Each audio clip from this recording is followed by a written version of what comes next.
எல்லோருக்கும் வணக்கம். நான் ரொம்ப நல்லா இருக்கேங்க. நீங்கள் எல்லோரும் நல்லா இருப்பீங்கன்னு நினைக்கிறேன். நம்ம யூடியூப் வாயில சந்திச்சுக்கிட்டு இருக்கோங்க. நல்ல ரெஸ்பான்ஸ் கொடுத்து எனக்கு வந்து நல்லபடியாக ரீச் பண்ணி போகிறதுக்கு ஒரு உறுதுணையாகவே இருக்கீங்கன்னு சொல்லலாம். அந்த அளவுக்கு நல்லாவே சக்ஸஸ்ஃபுல்னே சொல்லலாம். வாங்க வீடியோக்குள்ளே போகலாம். அன்னைக்கு அதுக்கு முன்னாடி ஒரு சின்ன ரிக்வெஸ்ட்டாக சொல்லிடுறேங்க. வாட்ஸ்அப்பாக இருக்கட்டும், ஃபோன் காலாக இருக்கட்டும், வேஸ்ட்டாக யாரும் பண்ணாதீங்க. நானும் ஒரு ஃபேமிலியில் இருக்கேன். வாழ்த்துக்கள், அதாவது காலை வணக்கம், இரவு வணக்கம் அப்படின்னு சொல்லி தயவுசெய்து வந்து வாட்ஸ்அப்பில் மெசேஜ் அனுப்பாதீங்க. உங்களுக்கு ஏதாவது கூலி தேவை இருக்கோ எல்லாமே வந்து நம்ம வந்து ஆன்லைன்லேயே, அதாவது வீடியோஸ் கீழேயே வந்து கண்டென்ட் கீழேயே வந்து டைப் பண்ணுற அளவுக்கு இருக்கும். அதிலே நீங்கள் டைப் பண்ணி அனுப்பலாம். இல்லை வாய்ஸ் மெசேஜே வந்து வாட்ஸ்அப்பில் போடுங்கன்னு நான் சொல்கிறேன். தேவையில்லாத மெசேஜை தவிர்க்கலாம்னு நினைக்கிறேன். நீங்கள் ஒரு 10 பேர் அனுப்புகிறீங்கன்னு வச்சுக்கோங்களேன். காலை வணக்கம், மதிய வணக்கம்னு அனுப்புகிறீங்கன்னு வச்சுக்கோங்களேன். ஒரு 10 பேர் யாருன்னே தெரியாதவங்க அனுப்பிட்டே இருந்தீங்கன்னா எனக்கு வந்து என்ன சொல்கிறது, ஒரு தேவைக்காக கால் பண்ணுறவங்களுக்கு கூட மிஸ் பண்ணுற மாதிரி ஆயிரும். அதனால் இதை வந்து ஒரு ரிக்வெஸ்ட்டாக எடுத்து நீங்கள் எல்லோரும் ரெஸ்பான்ஸ் பண்ணுவீங்கன்னு நான் எதிர்பார்க்குறேங்க.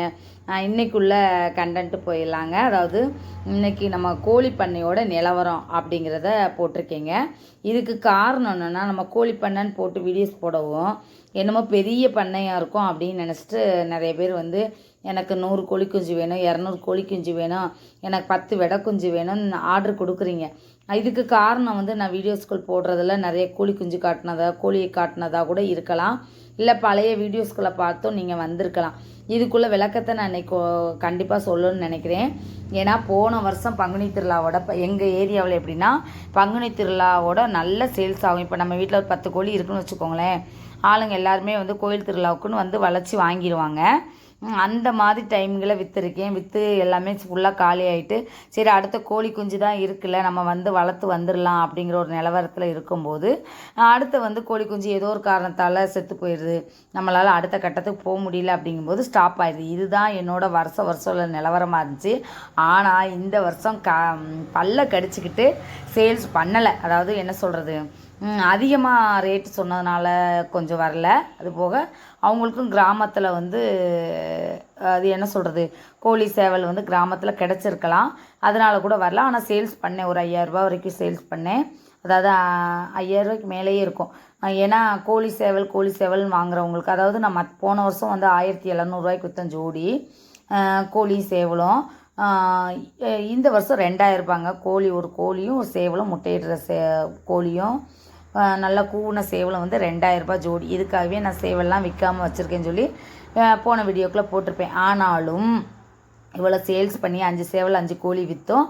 அடுத்த கட்டங்கிறதுக்கு நான் வந்து ரெடி பண்ணி வச்சுட்டேன். ஏன்னா இந்த மாதிரி ஒரு செட்டப் வந்துச்சுன்னா நம்ம வந்து மறுபடியும் அதிக விலைக்கு கொடுக்குறோம் அப்படின்னு சொல்லி நம்ம வந்து சேல்ஸ் பண்ணிடுவோம். அப்படிங்கிற ஒரு கட்டத்தை தவிர்க்கணுங்கிறதுக்காகவே நிறைய கோழியோட குஞ்சுகளையும் அடுத்தடுத்து இங்குபேட்டரில் அது இதுன்னு ஸ்டோர் பண்ணி ஒரு 2-3 மாதமாகவே செட் பண்ணி குஞ்சுகளை நிப்பாட்டி வச்சுட்டேன்.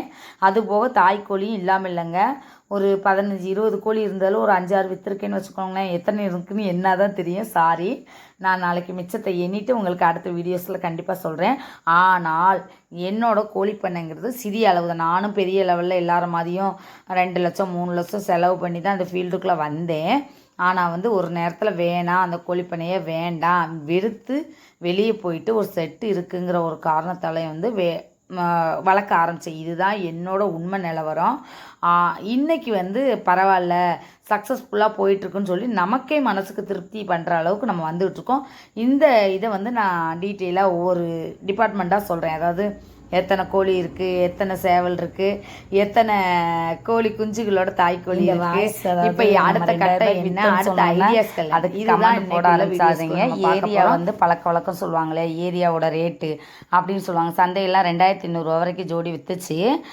போன வருஷமே 2000 சந்தையில் விற்கிது, 2000 கூட கொடுங்க அப்படின்னு வந்தாங்க. நம்மளால் கொடுக்க முடியல, இது ஒரு காரணங்க. மற்றபடியுமே ஒரு சேவல் வந்து 700 800க்குலாம் வந்து சாதாரண நேரமே போயிட்டுருக்கு. குறைஞ்சது 600 குறையாமல் 1.5 கிலோ சேவல் நம்மகிட்ட போயிட்டு தாங்க இருக்குது. கோழின்னு எடுத்துக்கிட்டோன்னா வெடை, அதாவது முட்டை இடுறக்குள்ள ஸ்டேஜில் வந்து முன்னாடி வந்து 500 600 ரேட்டை சொல்லிக்கிறேன். ஏன்னா அடுத்த கமாண்டு கேள்வி என்னென்னா, இவ்வளோ ரேட்டுக்காக விற்கிறீங்கன்னு கேள்வி வரும். மற்ற நேரம் அதாவது இன்னும் ஒரு வாரத்துக்குமே ஆள் வருவாங்க. ஒருத்தவங்க பொங்க வைக்காதவங்க திருப்பி வந்து கோழி சேவலுக்கு வருவாங்க. அந்த மாதிரி உள்ள டைமில் வந்து இன்னும் இருக்குது. இன்னும் என்கிட்ட வந்து 2 செட் இருக்குது. அதாவது கோழி 2 செட்டு, சேவல் ஒன்று கோழி ஒன்று, 4 கோழி நான் கொடுக்குற ஐடியாவில் தான் இருக்கேன். அதாவது 2 கோழி 2 சேவல். இன்னும் ஒரு வாரம் 10 நாளைக்கு வந்து டிமாண்ட் இருக்கும். இது வந்து வருஷத்தோட நிலமை, சரியா? அப்போ மற்றபடி விற்றா உங்களுக்கு விலை போகாதுன்னு சொன்னால், ஸ்பாட்டுக்கு வந்து வாங்குறவங்ககிட்ட உள்ள விலை வந்து வேறங்க. நம்ம போய் எடுத்து சந்தையில் கொண்டு போய் விற்றோன்னா கம்மியாக தான் கொடுக்குற மாதிரி இருக்கும். ஏன்னா இடைத்தரகர்னு சொல்லுவாங்க இல்லையா? நம்ம போனோன்னா காசு ஆயிரும். எவ்வளோ நம்ம வந்து இப்போ 500 எதிர்பார்த்து போகிறோன்னா 400 தான் கிடைக்கும். 700 800 எதிர்பார்த்து போனோம்னா ஒரு 500 600 தான் கிடைக்கும். இதுதாங்க நிலவரம், எப்போவுமே இருக்க நிலவரம். இது காரணம்னா நம்ம வீட்டு வாசல்லே வந்து வாங்குறவங்க வந்து ஒரு 600 700 வந்து கோழி போயிட்டு தான் இருக்குது. 800 900 வரைக்கும் நான் 2 கிலோ 1.25 கிலோ 2 கிலோ உள்ள கோழிலாம் கொடுத்துருக்கேன். 900 வரைக்குமே இந்த டைமுக்கு முன்னாடி உள்ள டைம்லாம் கொடுத்துட்டு தான் இருக்கேங்க. அதில் எந்த மாற்றமும் இல்லை. யாரும் தப்பாக நினைக்க வேண்டாம். அதாவது இப்போ வந்து நாட்டுக்கோழியோட மார்க்கெட் வந்து கூட தாங்க. தீவன செலவு கூட, வளர்ப்புக்கு ரொம்ப கஷ்டமாக இருக்குது. ஒரு கட்டத்துக்கு மேலே வளர்த்தா அதை வந்து நம்ம ஈக்குவல் பண்ணி கொண்டு போகிறது ரொம்ப சிரமமாக தான் இருக்குது. இதையெல்லாம் கடந்து தான் நம்ம வந்துக்கிட்டு இருக்கோம். இது பாருங்கள், இந்த ஒரு செட்டுங்க. இதில் வந்து ஒரு 40 குஞ்சுக்கிட்ட எடுத்து விட்டேன். இப்போ ஒரு 35க்கு பக்கம் இருக்கும். ஏன் அசால்ட்டாக சொல்கிறேன்னா, இது வந்து நம்ம பாதுகாப்பே கிடையாது. 3 கோழியிலேருந்து எடுத்து விட்டதா, 2 கோழி 3 கோழின்னு நினைக்கிறேன் எடுத்து விட்டது. இது வந்து என்ன சொல்கிறது, பாதுகாப்பு இல்லாத நிலைமைன்னு சொல்லலாம். நம்ம கோழியோட ஒரு 10-20 நாளைக்கு ப்ளூடிங் செட்டப்பு கோழின்னு சொல்லி மாற்றி விட்டு அதுக்கப்புறம் வந்து ஒரு கட்டத்தில் அதோட அலைய விட்டுட்டேன். இப்போ என்ன ஆகுதுன்னா, ஒரு சில நேரம் காக்காவோ கீரிப்புள்ளையோ பிடிச்சது போக மிச்சம் இருக்குதுங்க. இதில் வந்து கவனம் செலுத்துறதில்ல. தீவனம் போட தண்ணி வைக்க இதோட நாங்கள் நிப்பாட்டிக்கிறது. இந்த கூண்டு செட்டப் என்னென்னா, உள்ளே நம்ம கேஜில் வச்சுருக்கோம், அதாவது கூண்டில் வச்சுருந்தோம் இல்லையா? அதாவது கோழி கூண்டுன்னு ஒன்று இருக்கு இல்லையா? அதுக்குள்ளே நான் வச்சு முட்டை விடுறதுக்கு எல்லாத்துக்கும் வச்சுக்கிட்டு இருந்தேன். கோழி குஞ்சு வளர்க்குறதுக்கு முடியாத சூழ்நிலையாக இருந்துச்சு. இந்த செட்டப்பை பிரித்து வீட்டில் போட்டிருக்காங்க. காரணம் என்னென்னா, இதுக்குன்னு ஒரு செட்டு போடுறக்காக இதை வந்து பிரித்து போட்டிருக்காங்க. அடுத்த வீடியோவில் கண்டிப்பாக அந்த செட்டப்பு முடிஞ்சிரும்னு நினைக்கிறேன். எங்கே போடுறோன்னா, மாடியில் போடுறோம். மாடியில் சேஃப்டியாக போட்டு தரேன்னு சொல்லியிருக்காங்க. அவங்களாம் கொஞ்சம் ட்ரை பண்ணி போடுறாங்க. போட்டு நல்லா கரெக்டாக பண்ணுவோம். ஏன்னா நம்ம வந்து கீரிப்பிள்ளை அது இதுன்னு பிடிச்சிட்டு போயிடுது கீழே. நம்ம வீட்டுக்குள்ளோடி படி இருக்கிறதுனால மாடிக்கு போகிறது நைட் நேரம் அதெல்லாம் பிரச்சனை இல்லை. இதை வந்து சேஃபாக 17,000 கூடு வாங்கி வேஸ்ட்டாக கிடக்குது. நம்ம வந்து இதுக்காக ஒரு செட்டப் பண்ணி இதை வந்து மேலே ஏற்றிடலாம் அப்படிங்கிற ஐடியாவில் எல்லாம் கழட்டி போட்டிருக்காங்க. இது வேலை பார்த்ததோடு இருந்ததோட வீடியோ. நம்மளோட கோழிகள் வந்து இதுதாங்க. இதில் கொஞ்சம் கொடுத்துருக்கேன். அதாவது கொடுக்குறதுக்கு முன்னாடி எடுத்த வீடியோ. இந்த சேவல்லாம் வச்சுருக்கேன். என்னென்ன சேவல் கொடுத்துருக்கேன்னா, ஒரு கருப்பு சேவை, ஒரு 3 சேவலா 2 சேவலா கொடுத்துருக்கேங்க. இந்த செட்டப் என்னென்னா, ஒரு கோழியோட தாய்க்கோழி, அதாவது ஒரு 80 குஞ்சு நினைக்கிறேன். 80 குஞ்சு, அதாவது இன்குபேட்டர் ப்ளஸ் தாய்க்கோழியில் வச்சுருந்த குஞ்சு 80 குஞ்சு எடுத்து விட்டுருந்தேன். இந்த கோழி வந்து என்ன ஆயிடுச்சுன்னா, இந்த கோழியோட குஞ்சுகளை விட்டதுக்கு அந்த கழுத்தறுத்தாங்குஞ்சுகளை பார்த்து இது ஒரு 10 நாள் கழித்து நம்ம விடவும் சேர்த்துக்கலை. ஏற்கனவே ஒருத்தவங்க நிறைய பேர் கேட்ட கேள்வி தான் இது. எல்லா கோழியும் குஞ்சுகளை சேர்த்துக்குமான்னு சொன்னால் சேர்த்துக்காது. இந்த அனுபவம் வந்து நான் ஏற்கனவே பழைய ஒரு 2-3 வருஷத்துக்கு முன்னாடியே பட்டிருக்கேன். கோழியோடு விடும்போது ஒரு குஞ்சு 2 குஞ்சை கொத்துங்க, லைட்டாக கொத்துற மாதிரி காட்டுங்க. சரி, அது என்ன செய்ய போகுதுன்னு சொல்லி பார்த்தா குடலெல்லாம் கொத்தி வெளியே எடுத்து போட்டுருங்க. அந்த அளவுக்கு வந்து ரொம்ப கொடுமையாக கொத்தி வெளியே எடுத்துருங்க. இந்த கோழி தான் ஏற்கனவே காட்டினேல, இது ஒரு செட்டப்பு. அந்த கூண்டில் இருக்கு இல்லையா, அது ஒரு செட்டப்பு 2. அதுக்கு முன்னாடி ஒரு செட்டப்பு நான் ஏற்கனவே வீடியோஸில் ஃபுல்லாகவே போட்டிருந்துருப்பேன். அந்த செட்டப் என்ன ஆயிடுச்சுன்னா, கோழி வந்து குஞ்சை மறக்கடிச்சிருச்சுன்னு சொல்லுவாங்க இல்லையா, சேவலோடு இணைஞ்சிட்டு குஞ்சை விரட்டி விட்டுருச்சு. அது வந்து 30 குஞ்சு இருந்துச்சுங்க. விரட்டி விட்டதுக்கப்புறம் என்ன ஆயிடுது, தாய்க்கோழி கூப்பிட்றது இல்லையா, அது என்ன செய்யுது, அக்கக்கா அலக்கலக்கா மேய ஆரம்பிக்கவும் அதுலேயும் 4-5 குஞ்சு காணுங்க. இதெல்லாம் தவிர்க்கிறதுக்காக தான் செட்டப் உருவாக்கிட்டு இருக்கோம். அடுத்த செட்டப்பில் பார்க்கலாங்க. இது வந்து 10 குஞ்சோடு இருந்த கோழி குஞ்சு. இதை நான் என்ன செஞ்சேன், இனி வந்து ஒவ்வொன்றா கொத்த ஆரம்பிச்சிடக்கூடாதுன்னு கோழியை வந்து தனியாக பிரிச்சுட்டேங்க. பிரிச்சுட்டு மறுபடியும் வீட்டுக்குள்ளே ப்ளூடி செட்டப் போட்டு எல்லாம் செட் பண்ணிட்டேன். இனி வந்து அந்த வலைக்குள்ளே போட்டு அடைச்சி வேறு மாதிரி கோழி இல்லாமல் வளர்த்துடலாம். இந்த செட்டப் இந்த கோழி வந்து இந்த கோழியோடு சேர்க்காம நம்ம தனியாக ஏற்கனவே நம்ம பழைய டெக்னிக்கில் வளர்ந்துட்டு இருந்தோம்னா அந்த மாதிரி நம்ம ரெடி பண்ணிடலாம் அப்படிங்கிற ஐடியாவுக்குள்ள ஆக மொத்தம் என்கிட்ட 3 செட்டப் கோழி குஞ்சு, ஒரு 2-2.5 மாத குஞ்சு ஒன்று, 1.5 மாத குஞ்சு ஒன்று, 1 மாத குஞ்சு ஒன்று, அது போக இப்போ பிறந்த குஞ்சுன்னு சொல்லி படிப்படியாக இருக்குங்க. இந்த குஞ்சுகளோட தாய் தான் இப்போ மரக்கடலாவுக்கு மட்டும் வைக்கலன்னு வச்சுக்கோங்களேன். கோழியிலேருந்து வரமானோட எனர்ஜி அடுத்த கோழி தேடானுங்கிறது குஞ்சு நிறைய இல்லைங்க. கோழி தீவனம் வந்து அழகாக 2 மாதம் அடுத்த எடுக்கிற மாதிரி சொல்லலாம். நான் 3 நமக்கு இதுதாங்க வழிகாட்டின்னு சொல்லலாம். நிறைய குஞ்சுகள் இருக்கிறனால கோழி தீவனம் எடுக்கிறாப்புல இருக்கு. கம்புங்க, கோதுமை தவிடு எல்லாமே எக்ஸ்ட்ரா வாங்கிட்டு இருக்கேன். அடுத்த செட்டப்புக்கு சொல்லுவாங்க இல்லையா, இப்போ வந்து ஒரு குஞ்சுகளை பார்க்குறத விட ஒரு 100 கோழியை வளர்த்துடலாங்கிற ஐடியாஸில் தான் இங்கே இருக்கேன். நீங்கள் கேட்குறீங்க இல்லையா, 100 கோழி இங்குபேட்டரில் வச்சு எனக்கு வந்து குஞ்சாக பொறிச்சு கொடுங்க, இல்லை பிறந்த குஞ்சையை நான் வந்து ரேட் கொடுத்து வாங்கிக்கிறேன் அப்படின்னு சொல்கிற ஆளுகளுக்கெல்லாம் நான் வந்து சப்ளை பண்ணுறதுக்கு ரெடியாக இருக்கேங்க. எனக்கு கொஞ்சம் டைம் கொடுங்கன்னு தான் கேட்டிருக்கேன். எல்லார்ட்டையும் கேட்ட ரிக்வெஸ்ட்டாக கேட்ட ஒன்று எனக்கு வருமானம் சம்பாதிக்கணும் ஆசை தாங்க இருக்குது. நான் ஆசைப்படாமல் இல்லை. அந்த ஒரு ஸ்டேஜுக்கு தான் எதிர்பார்த்து இவ்வளோ கஷ்டங்களையும் தாண்டி வெளியே வந்துக்கிட்டு இருக்கேன்.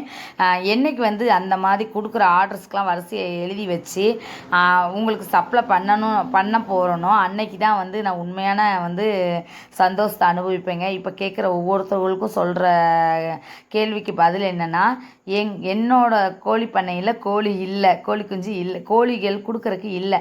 ஏன்னா நான் ஒரு 20 கோழியை வச்சுட்டு பண்ணேன்னு ஒரு வீடியோ எடுத்து போடக்கூட எனக்கு வந்து கோழி இல்லைங்க. அப்போ வந்து இதுதான் எனக்கு வந்து உயிருங்கிற மாதிரி ஒரு 25 குஞ்சு 30 குஞ்சுக்குள்ளே இருக்குங்க.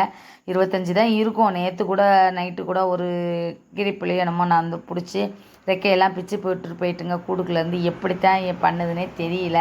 ரொம்ப பாதுகாத்துக்கிட்டே தான் இருக்கோம். சரி, அதெல்லாம் கடந்து வர்றதுக்காக தான் செட்டப் பண்ணிகிட்டு இருக்கோம். இந்த அளவுக்குனாலும் எனக்கு மிச்சம் கொடுத்துச்சு அப்படிங்கிறது தான் எனக்கு சந்தோஷம். அவ்வளோ தூரம் கேர்ஃபுல்லாக விட்டு வீட்டு வாசல்லே விட்டு கண்காணிப்பாக பார்த்துட்ருக்க ஒரே ஒரு காரணத்தால் தான். கண்காணிப்பாக என்ன தான் பார்த்தாலும் நம்மளை கட்டத்தை மீறி நாய் பூனை என்னென்ன பிடிக்கணுமோ அவ்வளோ பிடிக்குதுங்க. இதில் சேவல் கோழி அப்படிங்கிறத எப்படி கண்டுபிடிக்கிறதுங்கிறத நான் போன வீடியோஸ்க்குள்ளேயும் சொல்லியிருக்கேன். இப்போவும் சொல்லிடுறேங்க. பூ அதிகமாக தெரியுறது வந்து சேவலுங்க. இது சேவல்.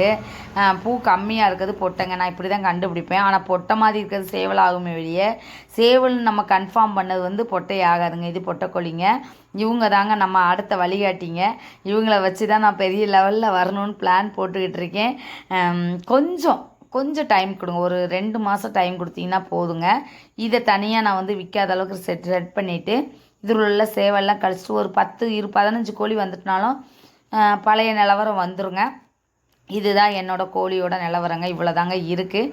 இது போக கோழி குஞ்சுகளோட ஒரு 3 கோழி, ஒரு 2 கோழி என்னமோ அடையில் இருக்குங்க. 2 கோழி அடை தேராமல் இருக்கிறதுனால ரூமில் வச்சு பூட்டி வச்சுருக்கேங்க. இப்படி தான் வந்து இருக்கே வெளியே பெரிய லெவல் இல்லைங்க. கழுத்தரத்தாங்கோழி குஞ்சுக்கு ரொம்ப ரெஸ்பான்ஸ் இருக்குங்க. அதை கண்டிப்பாக வந்து நான் வந்து கொடுக்குறேன்னு எல்லார்ட்டையும் வாக்குறுதி கொடுத்துருக்கேன். அதே மாதிரி நான் கண்டிப்பாக செய்வேங்க. எனக்கு வந்து உறுதுணையாகவும் வழிகாட்டியாக இருக்க உங்களுக்கு ரொம்ப ரொம்ப நன்றி சொல்லிக்கிறேன். எதுக்காக உங்களுக்கு நன்றி சொன்னேன்னு திருப்பி கேட்டுறாதீங்க. காரணம் என்னென்னா, ஒரு மோட்டிவேஷன் சொல்லுவாங்க இல்லையா, இப்போ நம்ம விளக்குலேயே வந்து எண்ணெய் இருக்கும், திரி வந்து அணையிற டைமில் இருந்தால் ஒரு லைட்டாக வந்து நம்ம வந்து தூண்டி விடணும்னு சொல்லுவாங்க இல்லையா, அதை தூண்டி விட்டால் தான் விளக்கு பிரகாசமாக எரிகிற மாதிரி எனக்கு வந்து உங்களோட தூண்டுதல், அதாவது உங்களோட கேள்வி, உங்களோட பதில், நீங்கள் கேட்குற எனக்கு இவ்வளோ சேல்ஸு பண்ண முடியுமா அப்படிங்கிறதெல்லாம் தாண்டி நீங்கள் கேட்குற கேள்வி